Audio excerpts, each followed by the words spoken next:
ذلیل، کمینی، بے غیرت۔ شوہر کے منہ سے سننے جانے والے الفاظ ایک دم پورے کمرے میں گونجنے لگے۔ میں نے گھبرا کر ارد گرد دیکھا کہ اچانک سے مجھے زوردار گھونسا پڑا۔ میں منہ کے بل زمین پر جا گری۔ آج غلطی سے نمک سالن میں زیادہ ہو گیا تھا، جس کی پاداش میں مجھے جانوروں کی طرح مارا جا رہا تھا۔ ہاتھ جوڑ کر بار بار میں اپنے شوہر کو یقین دلا رہی تھی۔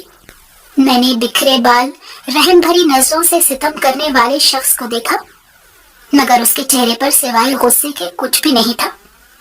میرے منہ پر تھوکتا وہ تن فن کرتا گھر کی دہلیز سے باہر جا چکا تھا۔ میرا نام سمرین ہے، میں غریب گھرانے کی لڑکی تھی۔ میرے والدین زیادہ امیر نہ تھے۔ میرے بھائی کماتے تھے جو اپنی بیویوں پر اڑا رہے تھے۔ ان کے لیے بہن تو بوجھ ہی تھی، اس لیے بہت سوچ سمجھ کر مجھ کو سر سے اتار دینا چاہتی تھی۔ میرے والدین بوڑھے ہو چکے تھے۔ اگر وہ میرے بھائیوں کے حکم کی نفی کرتے تو انہیں بھی گھر سے در بدر ہونا پڑتا۔ اب تو وہ خود بھائیوں کے پیسوں پر پل رہے تھے، جس کا حساب کتاب وہ بات بات پر جتا دیا کرتی تھی۔ کمانے والے ماں باپ جب ہاتھ پھیلا کر مانگنا شروع ہو جائیں تو ان کی عزت نفس کو بڑی ٹھیس پہنچتی ہے۔ ان کی زندگی کا وہ مشکل مرحلہ ہوتا ہے۔ بھابھی تو چاہتی تھی کہ کسی طرح میں اس گھر سے چلی جاؤں، پھر چاہے میرا رشتہ کسی بھی انسان سے ہو۔ میری عمر فقط ابھی 17 سال تھی، اور اس عمر میں تو بچیاں اپنا بچپن جی رہی ہوتی ہیں۔ میرے ماں باپ کے بس میں ہوتا تو وہ کبھی بھی میری شادی کم عمری میں نہ کرتے۔ میرے ابا حضور چوکیدار تھے۔ مختلف اسکولوں میں چوکیداری کر کے انہوں نے ہمیں پالا تھا۔ ہم بہن بھائیوں کو انہوں نے اسی طرح محنت مشقت کر کے پالا تھا۔ جب تک ابا صحت مند تھے تب تک میں نے پڑھائی بھی حاصل کی تھی۔ بھائیوں کی شادیاں جلدی کر دی گئی تھی۔ ایک وجہ یہ بھی تھی کہ میں بہت منت اور مرادوں سے مانگی گئی تھی۔ میرے ابا کو بہت خواہش تھی کہ ان کی بیٹی ہو، اور اللہ نے ان کی یہ خواہش شادی کے 20 سال بعد پوری کی تھی، اور میری پیدائش پر وہ بہت خوش تھے۔ میرا اور میرے بھائیوں کا عمر میں بہت فرق تھا۔ میرے بھائی مجھ سے 10 سال بڑے تھے۔ ان کی شادیاں بھی میرے بچپن میں ہو گئی تھی، اس لیے میں ان کے کسی فنکشن کو انجوائے نہ کر سکی۔ ان کے بچے میرے ہم عمر تھے۔ میری بابیاں صحیح لڑاکا طبیعت کی مالک تھی، جو گھر میں ہمیشہ لڑائی جھگڑا کرنے کو ہی فروغ دیا کرتی تھی۔ ہر وقت گھر میں لڑائی جھگڑا لگا رہتا تھا۔ میں تو انہیں ایک آنکھ نہ بھاتی تھی۔ اماں سے بھی اس قدر بدتمیزی کرتی تھی کہ میری ماں بیچاری رونا شروع ہو جاتی تھی۔ یہ رشتہ بھی جلد بازی میں انہوں نے اپنی بہن کے کہنے پر کر دیا، اور بہن کی بیٹیاں انہیں سڑک پر نیلام کرنے پر تلی ہوئی تھی۔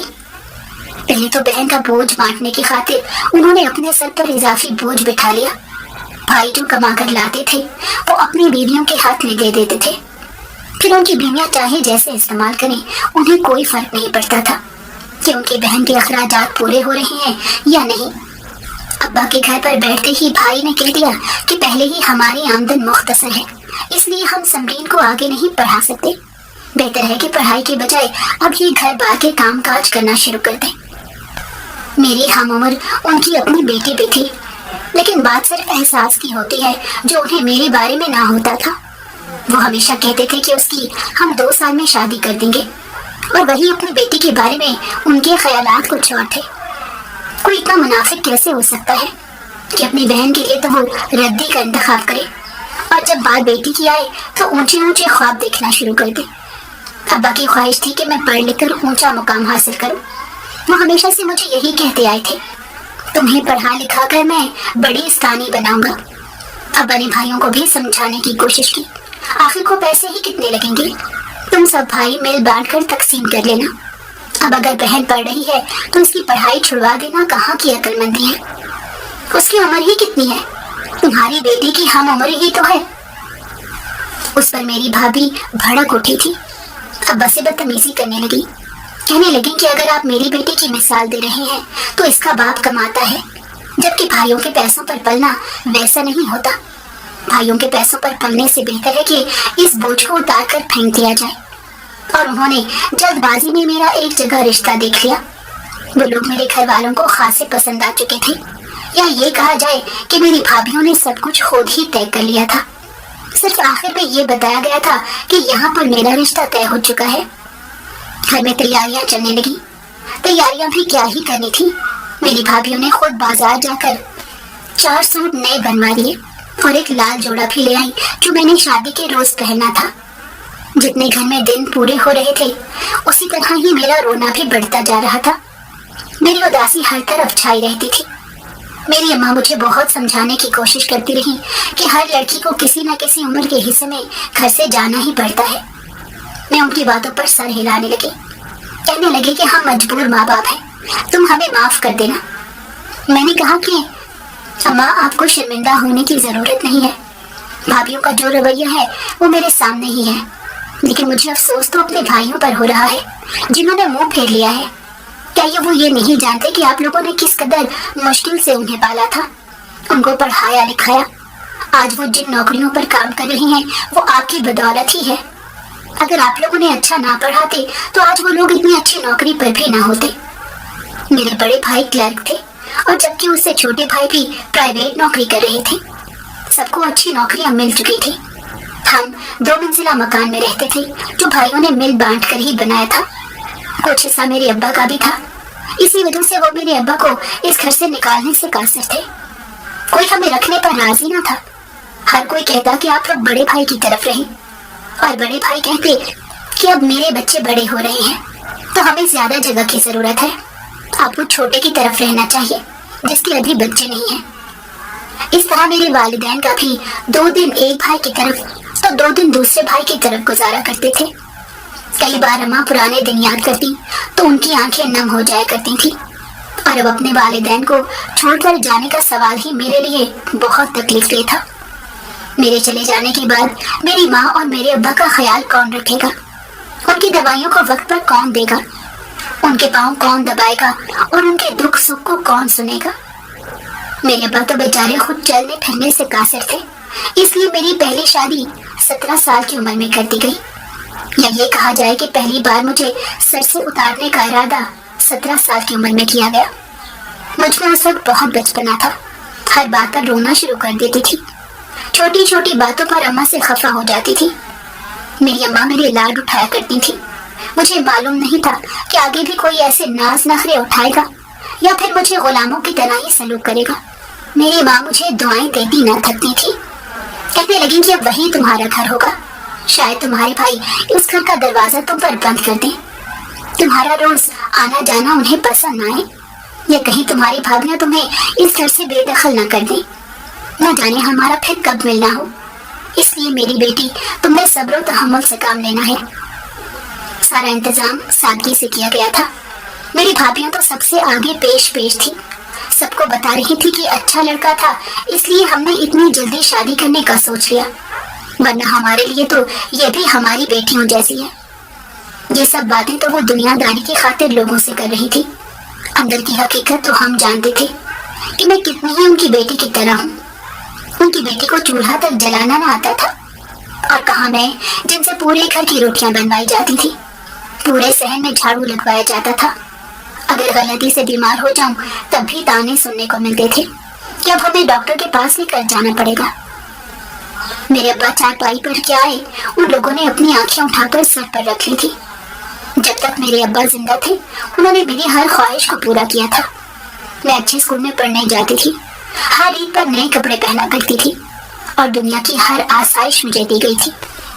कोई ऐसी हसरत ना थी जो मेरे दिल में दफन हो गई हो। मैंने अपना बचपन खुलकर गुजारा था। मेरे भाइयों का हाल भी तब से मुख्तलिफ ना था। वो मेरे अब्बा की इज्जत किया करते थे, ये मुंह पर बात नहीं फेंक देते थे। न जाने पैसा चले जाने से वालिदैन की हैसियत कैसे बदल जाती है। वालिदैन तो वालिदैन ही होते हैं, वही लोग होते हैं जिन्होंने बचपन में खुद दुख काट कर हमें पाला होता है। जिस तरह मेरे भाई मेरे वालिदैन के साथ कर रहे थे, मुझे पूरा यकीन था कि कल को उनकी औलाद भी उनके साथ यही करने वाली है। जो जैसा करता है वैसा ही काटता है। सुबह से शाम होने को आ गई थी, लेकिन मेरे ससुराल वाले अभी तक घर न पहुंचे थे। मेरे घर वाले तो परेशानी से चक्कर काटने में मसरूफ थे, और ना ही मेरे ससुराल वाले फोन उठा रहे थे। लोग तरह तरह की बातें करने में मसरूफ थे, जबकि मैं दुल्हन बनी बैठी अपने हाथों को घोर रही थी। अपनी किस्मत के बारे में सोच रही थी, जो जाने कौन सी करवट लेने वाली थी। थोड़ी देर बाद ही शोर मच उठा कि लड़के का इंतकाल हो गया है और लड़के वालों ने मुझे मनहूस करार दे दिया। कहने लगे कि जरूर इससे शादी के बाद इसका मनहूस साया ही पड़ गया होगा। मेरे भाई और भाभियां मुझे इस कदर गुस्से से देख रहे थे जैसे उस लड़के को मारने में मेरा अपना हाथ हो। मैं क्या कर सकती थी? मेरे तो हाथ पांव ही फूले जा रहे थे। न जाने अब क्या होगा। सब लोग मुझे अजीब नजरों से देख रहे थे। कुछ औरतें तो मेरी भाभी को कहने लगी कि अब इसका रिश्ता कहीं और मत करना, ये ना हो कि किसी और घर का चश्मो चराग ले उजड़े। जाने तुम्हारी नंद में ऐसा क्या है कि किसी भी घर का चराग जलने ही नहीं देती। उसके बाद मेरी भाभियों को खुला मौका मिल गया था कि वो मेरी तजलील कर सके। वो हर बात पे कहती थी कि यही मनहूस है, इसी वजह से कोई काम नहीं हो रहा। मेरे माँ बाप हर बार कहा करते थे कि हमारी बेटी मनहूस नहीं है। मेरी माँ की पहले कब सुनी गई थी जो अब सुननी थी। शुरू दिन से ही मेरी अम्मा ने बहुओं को बेटी का दर्जा दिया था और खुद फारिग होकर सारी जिम्मेदारी उनके कांधों पर डाल दी थी कि अब सारी जिम्मेदारी बहुएं ही पूरी करें। लेकिन उन्होंने बेटी होने का फर्ज नहीं निभाया था। उन्होंने शुरू से अम्मा को सास ही समझा था। मैंने कभी ना सोचा था कि हमारे घर के हालात इस कदर खराब हो जाएंगे। मुझे अल्लाह से शिकवा हो रहा था कि अल्लाह ने मेरे अब्बा को बीमार ही क्यों किया। अगर वो बीमार ना होते तो आज घर के हालात भी मुख्तलिफ होते और मेरे भाइयों का रवैया भी मुझसे मुख्तलिफ होता। पहले वो मेरा ख्याल रखा करते थे, मेरे लिए चीजें लाया करते थे, ईद पर अपने बच्चों के साथ मेरा लिबास भी खरीदा करते थे। लेकिन जब से मेरे अब्बा बेड पर पड़े थे तब से मेरे भाइयों ने आंखें फेर ली थी।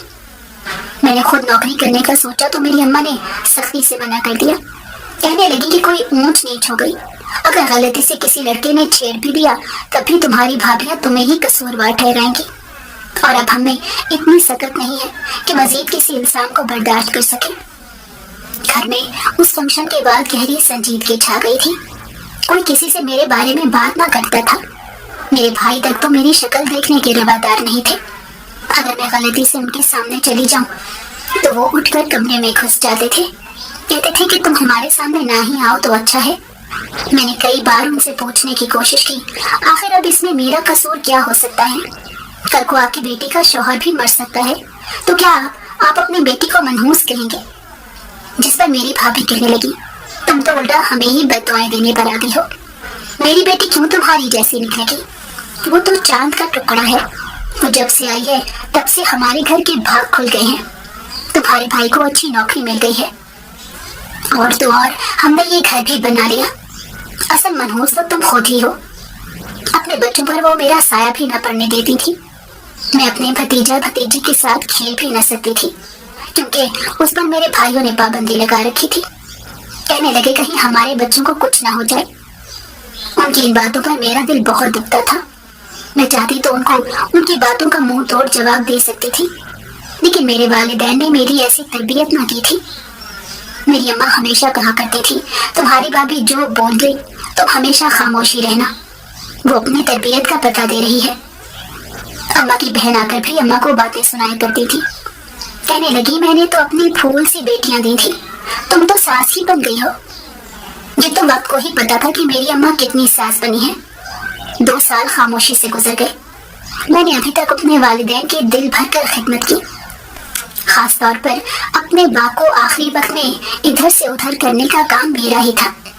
उनकी हड्डे कट्टे बेटों के जिस्म में जान न थी कि वो अपने बाप को उठाकर चारपाई से व्हीलचेयर और व्हीलचेयर से चारपाई पर बैठा सके। उनके आखिरी दिन भी घर में तन्हाई में गुजरे थे। उनके किसी बेटे के पास वक्त न था। मेरी भाभियां अपने बच्चों को मेरे अम्मा अब्बा के पास बैठने नहीं देती थी। वो हर वक्त अपनी नानी का नाम ही लेते रहते थे। हालांकि मेरी अम्मा भी उनका बहुत ख्याल रखती थी, लेकिन उनकी जुबान पर तो हमेशा अपनी माँ का पढ़ाया सबक ही रहता था। उन्हें दादा दादी तो अपने दुश्मन ही लगते थे। मेरे अब्बा बहुत बीमार रहने लगे थे। उनको अस्पताल ले जाने की जिम्मेदारी भी मेरी ही होती थी। चंद पैसे अगर भाई से उधार लेने पड़ जाएं, तो भाई 100 बातें सुनाया करते थे। कहते थे कि अब्बा को क्या मालूम नहीं है कि आजकल महंगाई किस कदर आसमान को छू रही है। अब मैं अपने बच्चों को पालूं या अपने माँ बाप का खर्चा उठाऊं? अगर इतना ही माँ बाप को हो रहा था तो तब शादी नहीं करनी थी। हम माँ बाप को पाल लेते, अब बच्चों को पालने की उम्र में माँ बाप हमारे सर पर बोझ बनकर बैठ गए हैं। उनकी ये बात इतनी तकलीफ दी थी। अगर मेरे वालिदैन वो बात सुन लेते तो शायद उसी दिन ये घर छोड़कर चले जाते। उनकी इज्जत नफ्स ये बात तस्लीम न करती। मेरे अब्बा ने अपनी जिंदगी में ही अपना हिस्सा मेरे नाम कर दिया था, जिस पर मेरी भाभीियों ने खूब हंगामा खड़ा किया था। कहने लगी कि इस पर तो आपके बेटों का हक था, आप चाहते तो ये मकान 3 बेटों के नाम ही कर देते, जो आपका थोड़ा सा हिस्सा था वो बेटों को भी तो दे सकते थे। लेकिन मेरे अब्बा ने उसका कोई जवाब ना दिया था। आखिर को एक सरकारी अस्पताल में अब्बा ने दम तोड़ दिया। काश मेरे पास पैसे होते तो मैं अब्बा का इलाज अच्छे तरीके से करवा सकती। अब्बा के जाने के बाद मेरी भाभीियों को दोबारा से जोश चढ़ गया कि वो किसी तरह मुझे घर से निकाल बाहर करें। मेरा दोबारा से रिश्ता देखा जाने लगा और इस बार मुझे पूरी उम्मीद थी कि मेरे रिश्ते की तरफ से हाँ हो जाएगी, और ऐसा ही हुआ। उनको मैं पसंद आ गई थी। मजीद उम्र गुजरते साथ मेरी खूबसूरती निखर कर सामने आई थी। मेरी भाभी ने उन्हें ये बात भी बता दी थी कि पहला रिश्ता यूं टूट चुका है, जिन पर वो लोग काफी हैरान भी हुए थे, और इस बात को सुनते ही उनका रवैया भी बदल गया था। पहले जो मुझे चूम चाट रहे थे वो अब मुझसे दूर रहने लगे थे। कहने लगे कि बहन, हमारा तो एक ही बेटा है, हम ये रिस्क नहीं ले सकते। मेरी भाभी कहने लगी कि अब ऐसा मामला नहीं है, वो तो नसीब की बात थी। लोग भी जाने क्या क्या बातें बनाते हैं। पहली बार मेरी भाभी ने मेरा साथ दिया था, वो भी सिर्फ इस वजह से कि वो चाहती थी जल्द अज जल्द मैं इस घर से रुखसत हो जाऊं। उन लोगों ने सोचने का वक्त मांगा था और कुछ दिन बाद फिर इनकार कर दिया। यूं दूसरा और तीसरा रिश्ता भी ऐसे ही इनकार की नजर हो गया। आखिर को मेरी भाभी ने यह हकीकत छुपाना शुरू कर दी और उन्होंने लड़के वालों से ये बात छुपाकर मेरा एक जगह रिश्ता तय कर दिया। मेरा दिल बहुत घबरा रहा था कि अगर वो लड़का मर गया या उसे हकीकत पता लग गई तो क्या होगा। आखिर को मेरे साथ तो बुरा होना ही है। मेरा दिल बुरे वसवसों से भरा हुआ था। मेरी अम्मा कहने लगी अच्छा ही होगा। अब्बा की मौत के बाद तो वो भी बहुत बीमार हो गई थी। कहने लगी कि जल्द अज जल्द तुम्हारी शादी कर दी जाए तो यही बेहतर है। आखिर कल को मेरी आंखें बंद हुई तो कहीं तुम्हारे भाई तुम्हें अपने बच्चों की नौकरानी ना बना दे। और मैं ये नहीं चाहती कि तुम सारी उम्र इसी घर में बैठे रहो। अब तुम्हारी उम्र इतनी छोटी नहीं रही कि रिश्ता देखते वक्त इनकार की सूरत मिले और तुम भी खामोशी से रिश्ते के लिए हाँ कर दो। मेरे हाँ होते ही दोबारा से तैयारी होने लगी। वही पुराना जोड़ा मुझे पहनाया गया जो 2 साल पहले मेरी भाभी ने मुझसे छीन कर अपनी पेटी में बंद कर दिया था, और वो जोड़ा दोबारा निकाल कर मुझे दिया गया। लड़के वाले आने से पहले इस हकीकत के बारे में जान चुके थे और लड़के की वालिदा ने कहा कि हम ये शादी नहीं करना चाहते, हमारा इकलौता बेटा है, अगर इसे कुछ हो गया तो हम क्या करेंगे। और यूं दूसरी बार मेरा घर बसने से पहले ही टूट गया था। शायद मेरे नसीब में शादी होना लिखा ही ना था। लेकिन इस बार मेरे भाई बहुत गुस्से में थे। कहने लगे कि अब तो इसकी शादी होकर रहेगी, फिर चाहे किसी बूढ़े इंसान से ही क्यों ना करनी पड़े।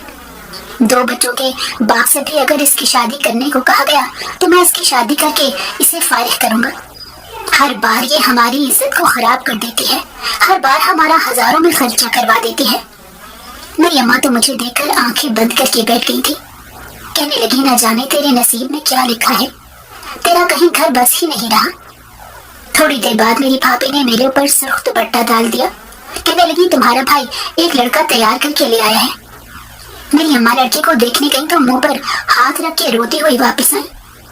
कहने लगी वो लड़का तो तुम्हारे भाई की उम्र का है, कम से कम भी तुमसे 15-20 साल तो बड़ा होगा ही। लेकिन मैं खामोशी से बैठी हुई थी, जैसे मुझे कोई फर्क ही नहीं पड़ रहा। मैंने कहा अम्मा शादी तो करनी ही थी, तुमने खुद ही कहा था कि अब मेरी उम्र हो चुकी है, और वैसे भी तुमने मेरी हम उम्र लड़कों को ढूंढ कर देख ही लिया है। हर एक को लगता है कि मेरे नसीब ही ऐसे हैं। अब अगर कोई शख्स मुझसे शादी करने को राजी हो रहा है तो उसे वापस नहीं भेजना चाहती। मैं सारी उम्र तुम्हारे घर पर बैठकर भी तो नहीं रह सकती हूँ। आखिर को बेटी हूँ, एक न एक दिन तो इस घर से रुखसत होना ही है। मेरी बातें सुनकर अम्मा खामोश होकर मुझे गले से लगाकर खूब रोने लगी। कहने लगी मुझे समझ न आई तू इतनी बड़ी कब से हो गई है। मैंने कहा कि अम्मा जब से मेरे अब्बा इस दुनिया से गए हैं तब से मुझे दुनिया की अच्छे से समझ आ गई है। उनका होना ही मेरे लिए बहुत हिम्मत का बायस था। अब अगर कल को तू चली गई मेरी भाभीियों ने तो मेरे किरदार पर इल्जाम लगाने से भी बाज नहीं आना। बेशक मेरा दिल अंदर से बुरा हो रहा था। मैं इतने बड़े शख्स से शादी नहीं करना चाहती थी, बल्कि मैं तो इनकार ही कर देना चाहती थी। लेकिन मेरे अंदर इनकार करने की हिम्मत न थी, और इनकार करती तो किस बिना पर करती। मैं खामोशी से सर झुकाकर अपने हाथों की लकीरों को देख रही थी, जो न जाने मुझे किस सिमत लेकर जाने वाली थी। अल्लाह ने मेरा नसीब क्या सोचकर ऐसा लिखा होगा कि पहले बचपन में ही अब्बा को बीमार कर दिया।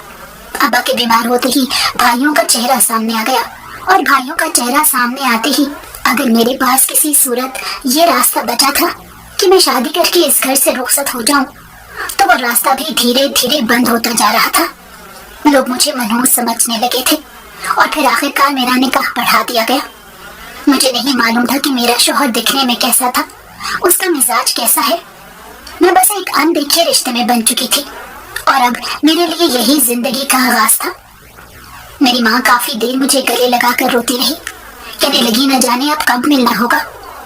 तुम अपने शौहर का ख्याल रखना, तुम्हारे भाई ने तो ये कह दिया है कि दोबारा वापस घर आने की जरूरत नहीं है। तुम्हारे शौहर की हैसियत तुम्हारे भाइयों से बड़ी है, और वो शादी करना चाहता था, तभी तुम्हारे भाई ने पेशकश कर दी।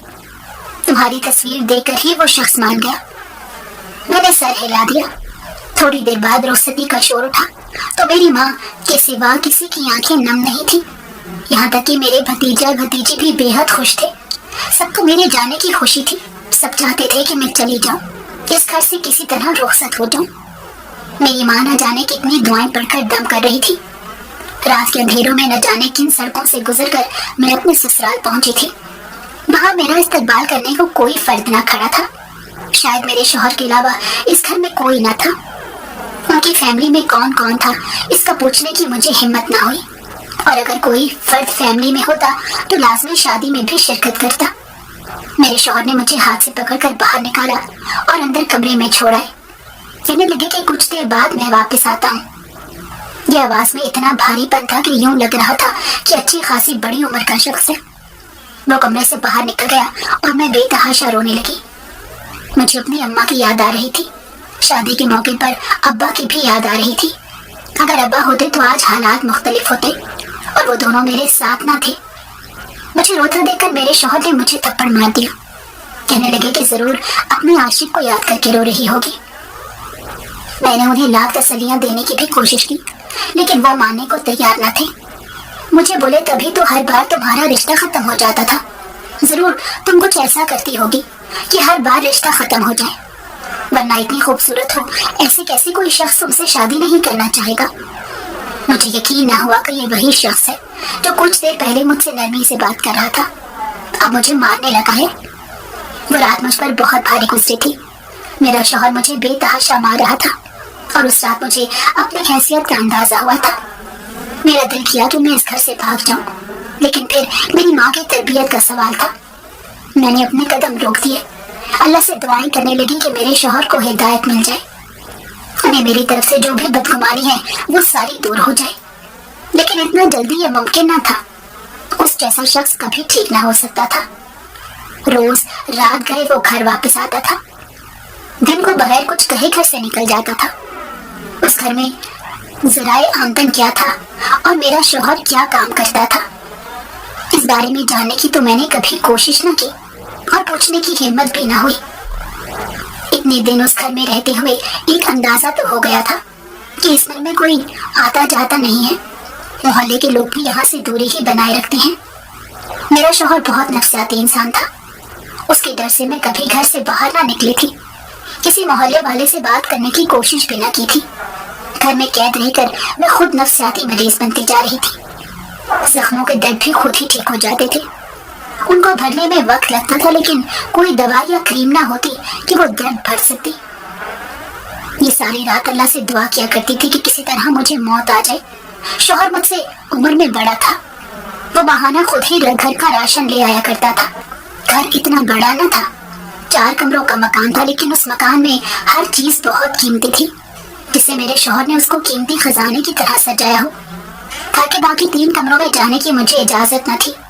मेरा शौहर जाने से पहले उनके ताले रोज चेक किया करता था, और मुझे भी ज्यादा शौक न था, جہاں تک میری پہنچ تھی میں صرف وہیں تک رہتی تھی۔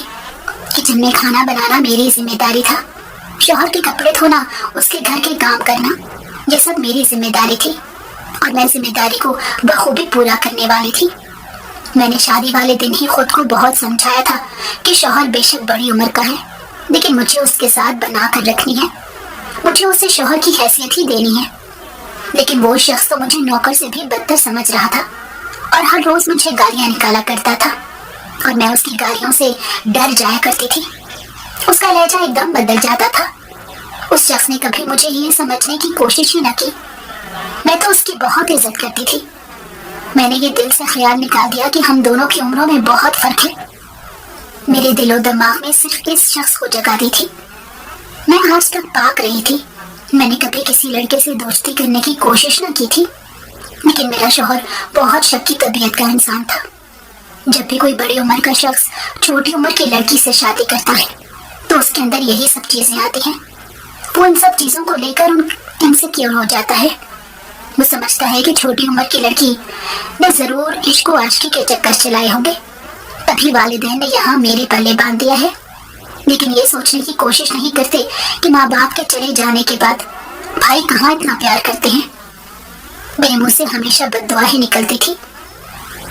جب بھی میں مار کھاتی تو میرے منہ سے یہی دعا نکلتی تھی کہ بھائی کو بھی اپنے گھر میں دنیا میں یاد آ جائے، تاکہ انہیں بھی پتہ چلے کہ کسی کی ماں بہن کو یوں ذلیل نہیں کرتے۔ میری بھابھیوں نے واپس مڑ کر میرا پوچھنا تک ضروری نہ سمجھا تھا۔ میری ماں تو انہیں کے آسروں پر بیٹھی تھی، وہ مجھے ملوانے ہی نہ لائے ہوں گے تو وہ بیچاری کہاں سے خود چل کر آ سکتی تھی۔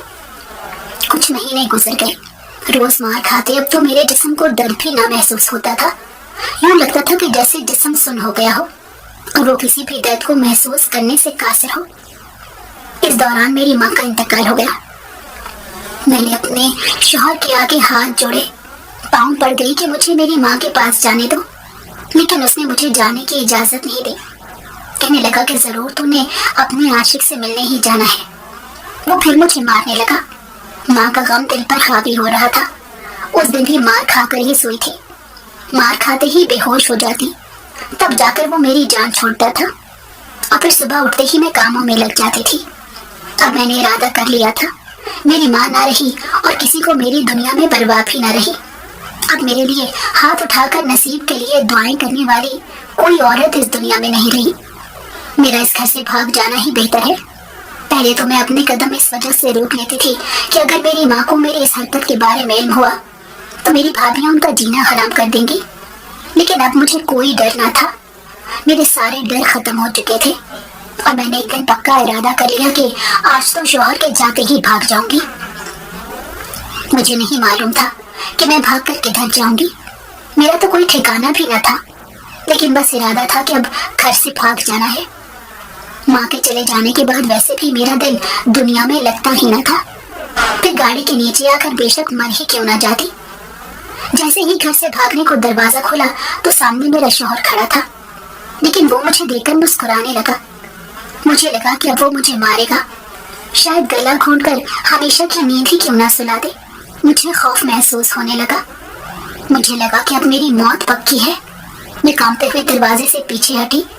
میں اپنے شوہر کو وضاحت دینے لگی کہ میں صرف کھلی ہوا کھانے کے لیے دروازہ کھول کر کھڑی تھی، لیکن میرے شوہر نے آگے سے کوئی جواب نہ دیا۔ میں پیچھے سے واپس آتی تیزی سے اندر آئی، انگلی لگا کر اپنے شوہر کے لیے کھانا بنانے لگی تو پیار سے مسکرا کر مجھے دیکھنے لگا، کہنے لگا کہ آج تم میرے ساتھ بیٹھ کر ہی کھانا کھا لو۔ مجھے یوں لگا کہ جیسے کوئی انہونی ہونے والی ہے، جیسے ابھی وہ مجھے زہر ملا کر مار دے گا۔ میں اتنی زیادہ خوفزدہ تھی کہ میرے ذہن میں مثبت چیزیں تو آ ہی نہ رہی تھی۔ میرے دماغ میں ہمیشہ سے منفی سوچ ہی منڈلا رہی تھی کہ ضرور وہ مجھے زہر دے کر مارنے کے منصوبے بنا رہا ہے۔ لیکن حیرت کی بات تو تب ہوئی، نہ کھانے میں زہر تھا اور نہ ہی اس نے مجھے مارنے کی کوشش کی، بلکہ ہم دونوں نے بیٹھ کر خاموشی سے کھانا کھایا۔ مجھے تو یقین ہی نہیں ہو رہا تھا کہ وہ میرا شوہر ہی ہے جو مجھے جانوروں کی طرح مارتا ہے۔ میرے شوہر کا اتنا اچھا رویہ میں نے آج تک کبھی نہ دیکھا تھا۔ وہ میرا چھوٹے بچوں کی طرح خیال رکھ رہے تھے، مجھے نوالے بنا کر خود کھلائے۔ میں حیران بیٹھی ہمت کر کے اپنے شوہر سے وجہ پوچھ بیٹھی کہ آج آپ اس قدر مہربان کیوں ہوئے ہیں؟ تو وہ سر جھکا کر مجھے دیکھنے لگے، کہنے لگے کہ میں تمہیں حقیقت بتا دوں لیکن تم وعدہ کرو کہ تم مجھے چھوڑ کر نہیں جاؤ گے۔ تو اس طرح تم آج گھر سے بھاگنے کے منصوبے بنا رہی تھی۔ مجھے ہر حرکت قائم ہوتا ہے، میری نگاہیں تم سے چھپی ہوئی نہیں، لیکن میں تمہیں کچھ نہیں کہہ رہا کیونکہ مجھے پتا ہے کہ غلطی میری ہے۔ ان کی آدھی بات میں میرا سانس تک سوکھ گیا۔ مجھے لگا کہ اب تو میں اس دنیا میں نہیں رہوں گی۔ اتنا اچھا بننے کا میرا شوہر ڈرامہ کر رہا تھا، کہنے لگا کہ میں تمہیں حقیقت بتا دیتا ہوں، دراصل جو اتنے دن سے تمہارے ساتھ شخص رہ رہا تھا وہ میں نہیں ہوں۔ میں حیرانی سے دیکھنے لگی، میرا چہرہ زرد پڑ گیا۔ اگر وہ میرا شوہر نہیں تھا تو اتنے قریب آنے والا شخص کوئی دوسرا تھا۔ میں نے کہا کہ آپ نے میرے ساتھ اتنا بڑا دھوکہ کیسے کیا؟ میری زبان کام کرنا چھوڑ گئی تھی۔ مجھے یوں لگا کہ ساتوں آسمان میرے اوپر گر گئے ہیں۔ میرا شوہر کہنے لگا کہ وہ میں ہی تھا لیکن مجھے بیماری ہے، میرے اندر دو چہرے ہیں، کبھی میری پرسنالٹی غصے والی ہو جاتی ہے ایک شکی مرد کی طرح، اور کبھی میں نرم مزاج بن جاتا ہوں۔ یہ بیماری مجھے بہت پہلے سے ہے جس کا علاج میں کروا رہا ہوں، اور اب میرا علاج مکمل ہو گیا ہے۔ آخری بات، تم اپنے ساتھ میرا کوئی برا رویہ نہیں دیکھو گی۔ دراصل میرے والدین کی آپس میں بہت لڑائی ہوتی تھی، اسی وجہ سے میں نے اتنی عمر تک شادی نہیں کی۔ میرے باپ کی عادت تھی کہ وہ میری ماں کو بات بات پر بد کردار ٹھہرا دیتا تھا۔ تب سے میرے اندر یہ چیز آنا شروع ہو گئی۔ اس وقت تو میں اس پرسنالٹی کو اپنے اندر دبا کر بیٹھا رہا، کہیں میرا باپ مجھے نہ مار دے۔ میں اپنے باپ سے بہت ڈرتا تھا، اور یہ ڈر عزت والا نہ تھا۔ میں اس کی رتی برابر عزت نہ کرتا تھا۔ وہ شخص عزت کے قابل بھی نہ تھا، اور ماں کے چلے جانے کے بعد ہی بیماری کھل کر سامنے آئی۔ تب سے میں اپنا علاج کروا رہا ہوں۔ تمہاری شادی پر میرا ایسے ہی جانا ہوا، تمہارا حال دیکھ کر مجھے اپنی ماں کی یاد آ گئی، اس لیے تمہارے بھائیوں سے جان چھڑوانے کی خاطر میں نے تم سے نکاح کر لیا۔